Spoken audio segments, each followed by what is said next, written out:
my little sister rang me up and she said, I just read this incredible book and it's by a Colombian and he's called Gabriel García Márquez. So, it was 100 Years of Solitude.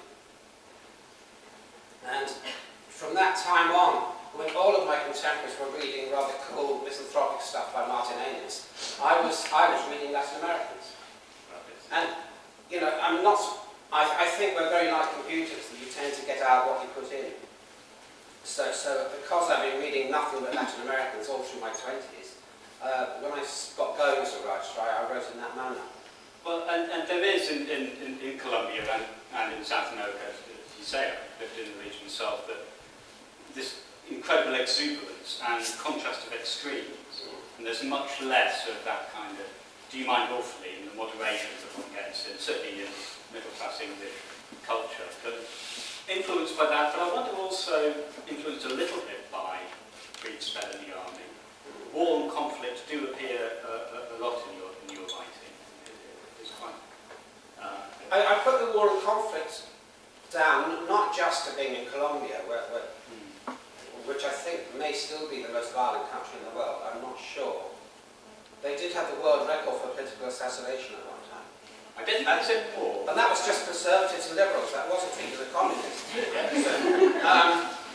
So, no, I think it's a generational thing, because I'm exactly that age where your grandparents were in the First World War and your parents were in the Second World War. And you grew up listening to all these stories about the war. Yeah. And how old are you? I'm 55. So. You might have missed this, possibly. Yeah, my dad was just too young for the second, my granddad just too young for the first, but by a matter of 5 years. Well, I grew up listening to war stories. You know, I knew that my father had been in a tragic battle in Italy, in which he was one of the very, very few survivors. His entire regiment was wiped out. There's a little place called Montechico. It was like the charge of the Light Brigade, with German guns up on the hills either side of the valley, and they were supposed to go down the valley and round the corner to take a point they couldn't see. And they lost 20 tanks in 5 minutes. So I listened to all of these stories. My mother was patrolling submarines in the Second World War. She was in Ceylon. So when feminism suddenly reared up in the 60s and 70s, my mother was totally contemptuous. She said, what does Germaine Greer think she's ever done?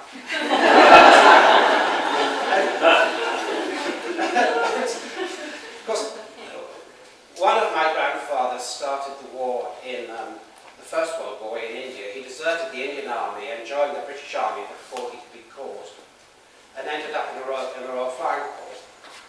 And then the RAF. My other grandfather was at Gallipoli. He was actually a sailor, but they didn't have enough ships for all the sailors, so they invented these hairy soldiers called the Royal Naval Divisions. And he was in Flanders and then in Gallipoli, and then he joined the Royal Naval Air Service. So, and one of my grandmothers was a VAD, a voluntary nurse. So I grew up with all these stories and this sort of intensely military background. And people of my generation fully expected that there was going to be World War III, in which we would have probably, most of us, be annihilated. Well, that's right, and it would have been against the Soviet Union, we imagined, people of our generation.